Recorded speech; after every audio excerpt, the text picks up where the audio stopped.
Hi everyone! Today we are going to read The Three Little Aliens and the Big Bad Robot by Margaret McNamara and Mark Fearing. This story is pretty similar to The Three Little Pigs. It's another version of The Three Little Pigs, but it takes place in space. So while we're reading, I want you to think about some of the similarities and differences between this book and The Three Little Pigs. Okay? Here we go.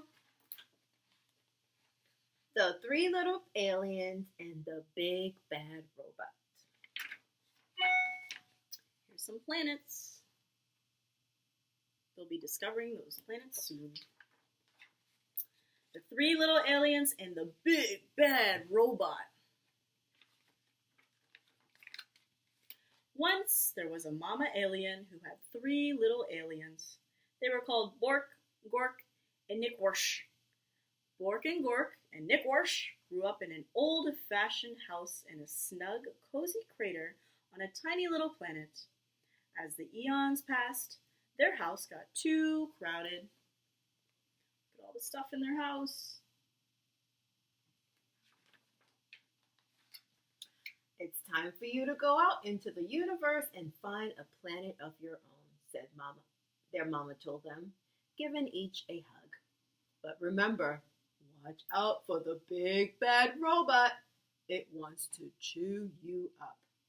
So Bork, Gork, and Nickwarsh took off. Bye, Mama, they cried. Bye, kids, she shouted back.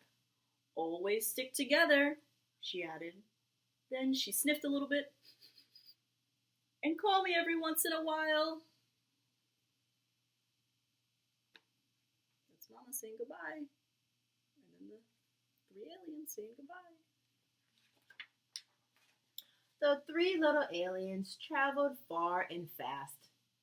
There's a cute planet, said Bork. Too hot, said Nickwarsh. How about that one? Asked Gork. Too crowded, replied Nickwarsh. They dotted around the meteor. Are we there yet? Asked Bork.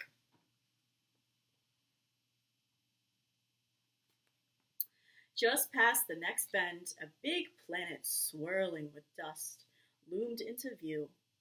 Bork spotted a shiny space rover zipping around its mountains and plains. Awesome, she said. I'm gonna live in that. Ma said to stick together, called Nickwarsh. But Bork had already zipped too far away to hear.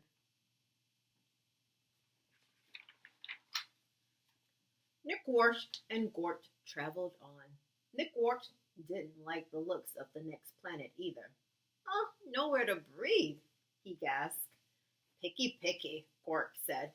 Then just ahead, he spied a giant planet with huge golden rings around it. He jumped on a passing satellite and caught a ride on a ring. Whee! He squealed. This is what I call home.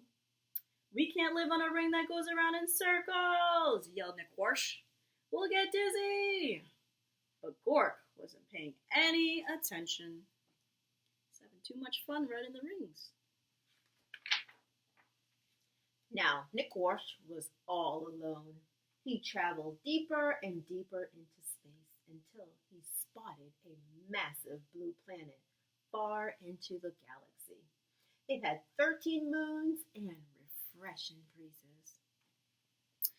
This faraway place is where I'll build my home, he said. It will be safe from the big bad robot.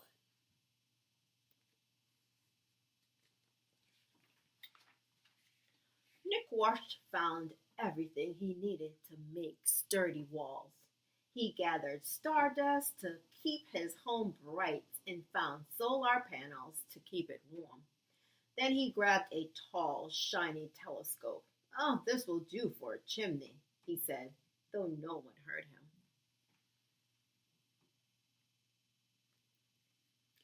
Rock by rock and row by row, Nickwarsh built the perfect house. When he was finished, he sat down and locked the door. His house was not very zippy or cool, but it was very safe, and there was room enough for all three little aliens. I hope they come to visit soon, said Nickwarsh.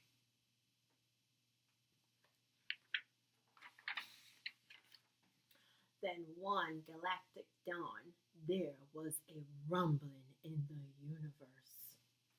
Grape, boink, me, piddly deep, ork, eep. It was the big, bad robot.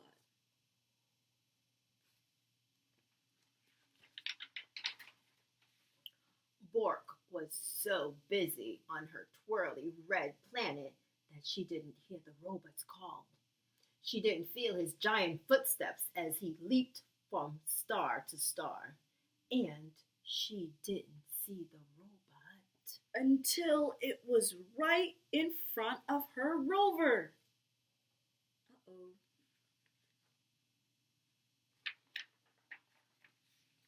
Little alien, bleeped the robot. Pull over! Pull over! Not by the wheels of my dusty space rover, cried Bork bravely. Then I will crack and smash and whack your house down, meeped the robot. And just like that, the robot cracked and smacked and whacked Bork's shiny rover into 100 pieces. Grape, boink, meep, piddly deep, ork, eep, eep. As fast as the speed of sound, Bork jetted away, the robot close behind her. Just as the robot was about to eat her up, she spotted Gork's satellite house. Gork, Gork, help me, she cried.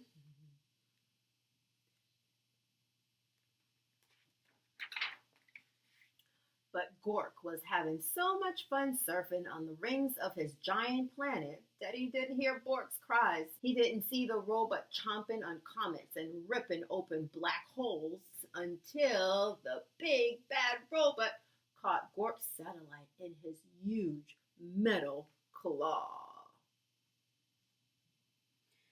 Little alien, it broinked, come out of hiding. Not by the orbit of this ring I'm riding, cried Gork stoutly. Then I will shatter and clatter and scatter your house down, groaned the robot.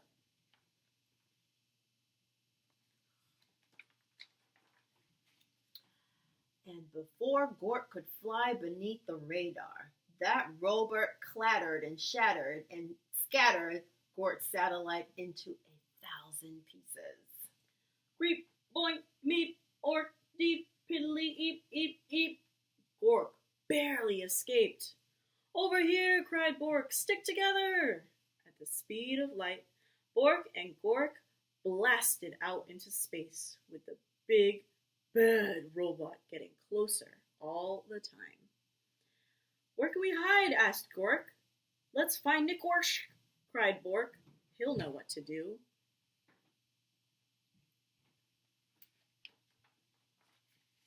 Nickwarsh had heard the robot's roars. He had seen what was going on with his brother and sister through his telescope, and he was ready. He flashes solar panels halfway across the universe. He's trying to get their attention. Mm-hmm. There he is, cried Bork and Gork, and they zoomed to Nickwarsh's house as fast as a hurtling asteroid. Get inside, cried Nickwarsh. No time to waste. It's a robot. He's coming. No sooner had Bork and Gork slammed Nickwarsh's solid space rock door than they heard the robot rumbling. Little alien, he quirked. Let me come in. Not by the slime on my chinny chin chin, cried Nickwarsh. Then I will smack and crack and whack your house down, zeeped the robot.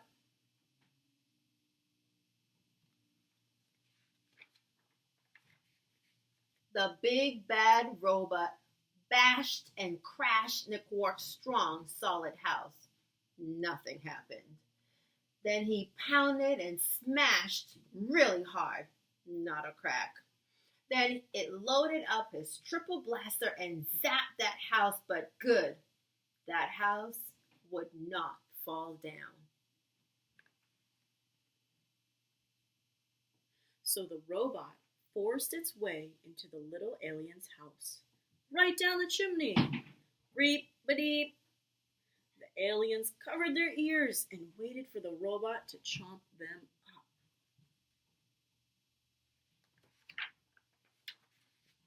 But halfway down the telescope, that robot got stuck tight. It strained and it struggled. It mourned and it groaned. Nick watched how it shook and shuddered, but did not fall down. It did not. The robot gave one more mighty cry and burst into a million pieces. Cool, said Bork. Awesome, said Gork. Just as I planned, said Nickwarsh. There's just one thing missing, said Bork.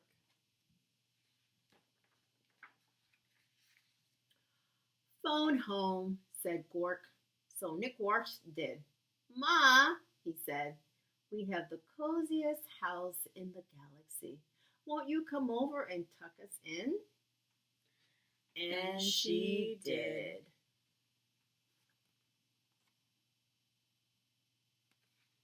This book is called The Three Little Aliens and the Big Bad Robot by Margaret McNamara and Mark Fearing. Bye for now.